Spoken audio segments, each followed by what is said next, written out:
Good morning. Typically for Audi, it is difficult to have any complaints about the anti-corrosion protection. These cars usually present a decent body condition, of course with the optimistic assumption that they were not botched after damage.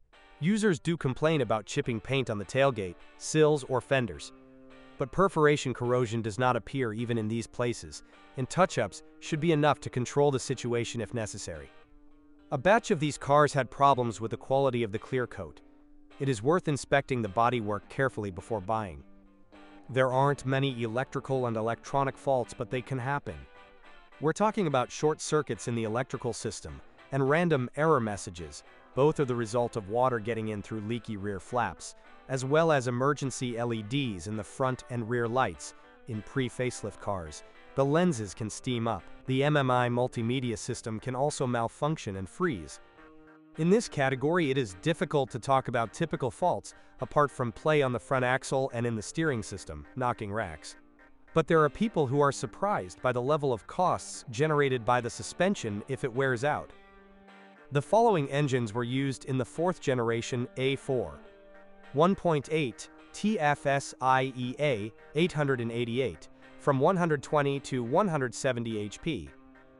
2.0 TFSIEA 888 from 180 to 225 HP.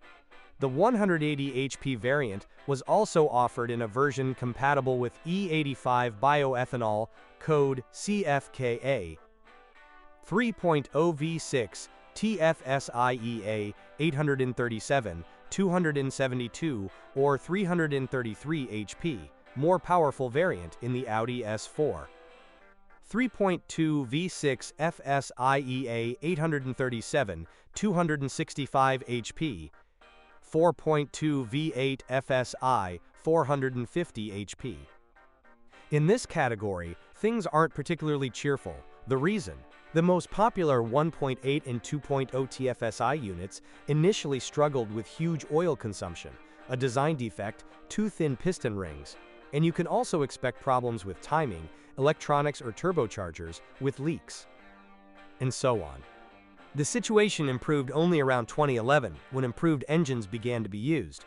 In some cases, however, the old engine codes were used until 2015, i.e. until the end of Audi A4 B8 production, which introduces additional confusion. The 3.0 TFSI engine, contrary to appearances, does not use a turbocharger but a mechanical compressor. Fortunately, it does not stand out particularly negatively in terms of failure rate, although in the event of problems it may be more difficult to find someone to undertake repairs than it is in the case of turbochargers. Typical problems? Timing, especially tensioners, oil leaks, failures of injectors and ignition coils, as well as damaged cooling system hoses and thermostats. In addition, there are problems with crankcase ventilation, and due to direct fuel injection, carbon deposits build up, similarly to all other engines in the Audi A4 B8 range. It sounds serious, but overall, the 3.0 TFSI has a much better reputation than the early 1.8 and 2.0 TFSI. First of all, there are no such problems with oil consumption, although they do happen here too.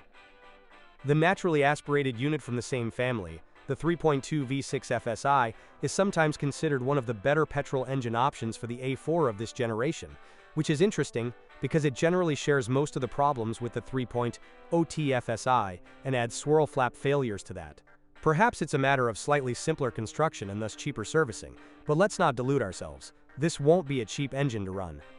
The top-of-the-range 4.2 FSI engine was taken over with minor changes from its predecessor, the A4 B7, or rather from the 4 rupees, although it is worth mentioning that while the 4 billion rupees 7 was only available with a manual gearbox, the 4 billion rupees 8 saw a change in the concept, and the engine was paired with a double-clutch gearbox.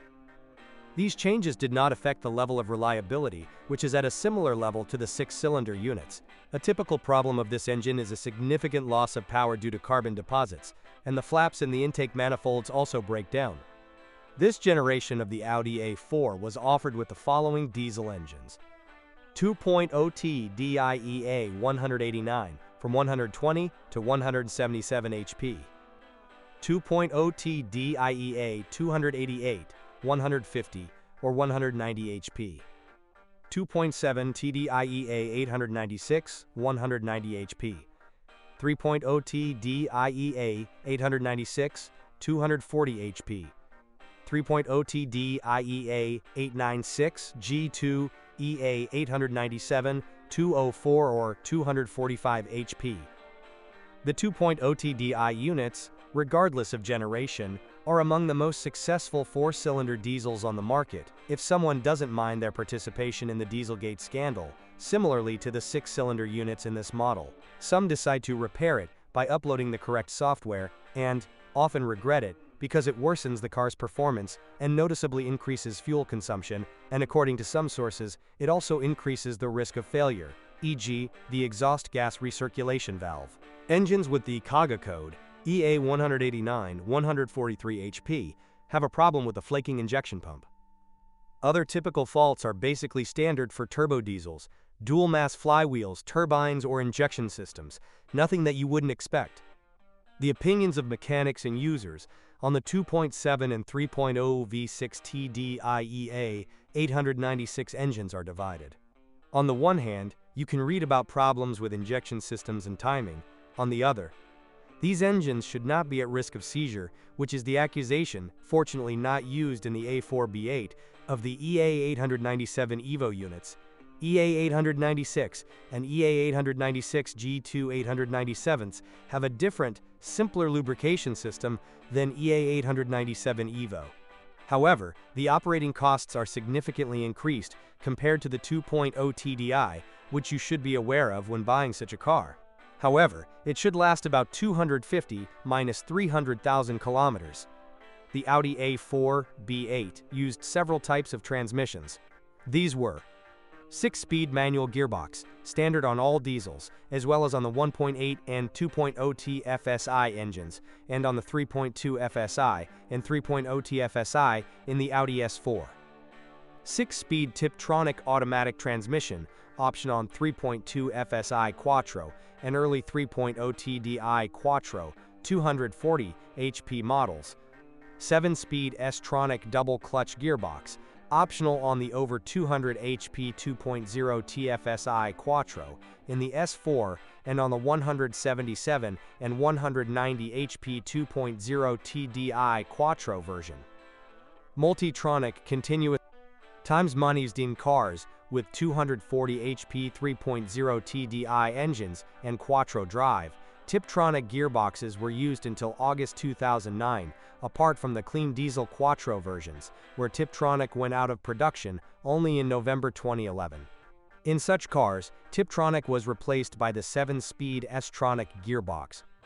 It is tempting to say that these transmissions are ranked not only in terms of the number of gears, but also in terms of the risk of potential problems or faults. There is practically nothing worth mentioning about the manual transmission, although of course it is worth remembering to change the oil regularly, as with all other options. It is also difficult to have any reservations about the ZF6 HP transmission used in the A4 3.2 FSI Quattro. It is a successful and durable design. As you might expect, there is a slightly greater risk involved in choosing the S-Tronic or, in particular, Multitronic transmission. It's not that they are bad. Even the Multitronic has been slightly improved over the older Audi models. It's just that these transmissions require more care than the Tiptronic or, even more so, the manual. The Multitronic is not suitable for drivers with a dynamic driving style. This has a greater impact on its durability than with other transmissions. It's hard to have any reservations about the drivetrain. Both cars with front-wheel drive and those with Quattro drive don't cause any problems at all. Such cars are, apart from the latest 1.8/2.0 TFSI models, basically the only sure things that don't scare you with service prices. Of course, some people will probably be outraged that premium has its price, and they will even be right to some extent in this statement. But we must not forget that the oldest models are already 17 years old, and relatively cheap, which makes them interesting for customers who may be quite surprised after receiving an invoice from the service. Compared to the competition, the Audi A4 B8 does not come off badly and rarely treats its owner to completely unexpected expenses, which is not necessarily the case with some competing models. And this is already a serious argument in its favor. And if you know of any common errors, your comments are welcome.